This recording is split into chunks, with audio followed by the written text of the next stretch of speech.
Naniniwala ka ba kay Ate Tintin na ang ganito kaliit na tindahan ko kayang mag-ipon ng 50 mil sa loob ng isang taon? Bakit parang nagtataka ka? Ate Tin, parang hindi naman yata kaya ang dami mong bayarin. Syempre, yan ating pagchichismisan ngayon para naman mapangiti kita, para ma-inspired ka, para maisip mo, may pag-asa pala talaga. Pero bago tayo mag-umpisa, huwag mong kalimutan, mag-subscribe ka na sa Palawenyang Tindera. At syempre, kung isa ka sa nakaka-relate, huwag mo rin kalimutang i-like ang aking video. At kung hindi ka busy, pakishare naman mga kasari. At eto na, umpisa na natin ang real talk at masaya nating chismis. Magandang araw mga kasari-sari. Ito na naman ang inyong Palawenyang Tindera, ang inyong probinsya ng si Ate Tintin. Pero bago tayo mag-umpisa sa aking ichichismis sa inyo, pauna lang, hayaan nyo na lang yung ingay na maririnig ninyo. Tabing kalsada talaga si Ate Tintin, yung aking tindahan. Ayan na, harap na yan, ay kalsada na. Kaya minsan maingay, pati yung maritisa ng kapitbahay, rinig na rinig. Alam nyo mga kasari, ngayon ko lang napagtanto na kaya-kaya palang mag-ipon. Mag-ilang taon na ba ako nagtitindahan? Ngayong August ay maglilimang taon na, pero hindi ko siya masyado naisip na kaya pala talagang mag-ipon basta seryoso ka lang ng 50 mil taon-taon. Maliban pa ang may ipon ka para sa permit. Hiwalay yun mga kasari. Hiwalay din ang binabayaran mong tubig, ilaw, wifi ko. Bakit ko nasabi? Kasi nga yan ang nararanasan ko ngayon. Alam niyo ba, last year mga kasari, may utang sa Ate Tintin, di ba? Hindi ko naman yan itinago sa inyo na may utang ako. Linggo-linggo nagbabayad ako ng 1,000. So, equivalent niyan sa loob ng isang buwan ay 4,000 ang binabayaran ko. Para ako naghuhulog ng motor. Pero, meron din akong itinabi para sa pambayad ko ng permit. Maliban dyan, merong itinabi rin sa Ate Tintin na savings ko, mga kasari, pang sarili ko yun. So, last year, mga bandang kalagitnaan yata ako ng taon, hindi ko na matandaan kung kailan ako talaga sabing nag-focus sa pag-iipon, ay nakapag-ipon ako ng para mga bandang October na, hindi ko sure mga kasari, basta mga ganyan nakapag-ipon ako ng nasa 20,000 pesos. Yung 20,000 pesos na yan mga kasari, ngayong taon na yan ay nilagay ko siya sa bangko. So mayroon akong 20,000 pesos sa bangko, and then mga kasari, meron akong hawak ngayon na 20k. Hawak ko lang siya, na tinabi ko lang siya kasi pagka kailangan ko ng malaking halaga para sa GCash ko, kasi minsan may pera naman akong puhunan sa GCash ko, pero minsan kinukulang yun sa dami ng nagpapa-cash out minsan.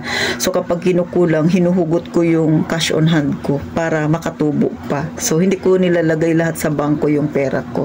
Eto, pauna lang ulit, hindi ito pagmamayabang. Pinapakita ko lang sa inyo mga kasari na pwede pala, kahit ako ngayon ko lang dinalaman, pwede palang mag-ipon basta seryoso ka sa pag-ipon. So, ikakat mo lahat yung pamimili mo ng online shopping na yan, mga kasari. Kasi, may ipon na ako na 20k sa bangko. May cash on hand ako ngayon na 20k. Yung anak ko, nakaraang buwan lang umalis. Ang nagastos ko na sa kanya, overall, ay nasa 15k. So, kung isoma, total ko siya, umaabot na ng 55k dapat pala ang ipon ko.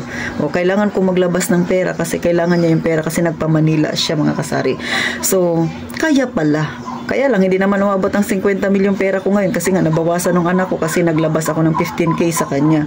So, sa 55 na yun, kung lahat yun na hindi ko nagalaw, hindi ako nakabawas ng 15k para sa anak ko, 55 na ang ipon ko. Hiwalay pa dyan ang tubig na binabayaran ko. Ang monthly ko sa tubig ay 300, ang ilaw ko ay 2,000, minsan 1,600, 1,500. So, ganyan yung ilaw ko, May wifi ako na binabayaran na mahigit 400, mga kasari. Yun yung mga naka-steady ko na bayarin buwan-buwan. So, kung ikakat pala natin, hindi tayo mag-order ng mga kung ano-ano. Kasi nagseryoso ako nitong pagpasok ulit ng January, mga kasari, ay nakaipon na ako. So, ngayon, continuous pa rin sa pag-ipon. Kayang-kaya pala. Tanggalin mo lahat ng luho mo kung ikaw ay talagang determinadong makapag-ipon at may goal ka. So, isa yan sa na-achieve ko. Kaya lang, hindi nga, wala pa akong pera ngayon na umabot ng 50k. Kasi nga, yung hawak ko ay nasa 40k lang. Gawa nang nabawasan nga ng anak ko. Pero paunti-unti ay kahit pa paano, meron na akong naiipon, mga kasari. So, kaya pala. Kaya sa mga nawawala ng pag-asa dyan, Ate Tin, parang hindi ko kaya mag-ipon, kayang-kaya, basta determinado ka. Bawasan ang pagsha-shopping sa online, mga Lazada na yan, mga Temu na yan, mga Shopee na yan, at kung ano-ano pa, mga kasari na hindi naman natin ganun kakailangan. Maliban pa dyan, no, may pinapadala pa ako sa anak ko, kada linggo-linggo nagpapadala ako kasi mga isang buwan na siya mahigit sa Maynila. So, ako na lang mag-isa. Kung disiplinado ka talaga, magaling kang humawak ng pera, kayang-kaya pala. Sa mga datihan kong subscriber, nakita nyo kung gaano kalit ang tindahan ni Tintin, at gaya ng sabi ko, marami rin kaming tindahan dito. Pero ngayon mga kasari, kapag wala ka palang utang, ulit ha, last year di ba may utang ako na 1K, ngayon ay ang utang ko mga kasari ay 600 na lang, so malaki yung nabawas. Sabi ko, kasi nag-renew ako nung nakaraan sa Light Bank, sabi ko matapos ko lang ito ay hindi na ako mangungutang. So kung wala ka palang utang, mas malaki ang maiipon. Yun ang naisip ko. Pero syempre, alam ko, yung pangungutang naman, minsan hindi talaga maiiwasan. Kaya lang, gaya ng sabi ko, paulit-ulit kong pinapaalala, mangutang lang sa ayon sa kakayahan mo, no, mga kasari.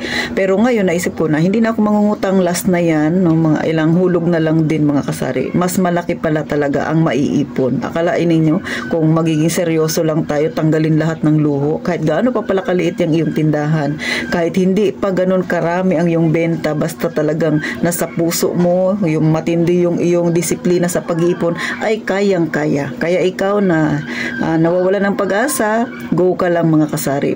Ito ha, sinasabi ko to sa inyo, hindi para magyabang, hindi naman kayabang-yabang, kasi sa iba dyan, kung ikukumpara yung ipon ko, talaga namang napakaliit, o diba, munggo lang yan sa iba. Pero sa mga kagaya kong nasa mas ang pamumuhay, sana ma-inspired kayo mga kasari, no? Makatulong ito sa inyo para kahit papano mag-umpisa na tayong mag-ipon, kahit na ang tindahan natin sinasabi nilang napakaliit. Hanggang dito na lang si Ate Tintin. Ulit, hindi ko siya niyayabang ha. Pinapakita ko lang yung aking journey na pwede mong maging journey rin. So hanggang sa muli, makita tayo sa susunod na vlog ni Ate Tintin. Gaya nga ng palagi kong sinasabi, mag-iingat tayong palagi, mga kasari.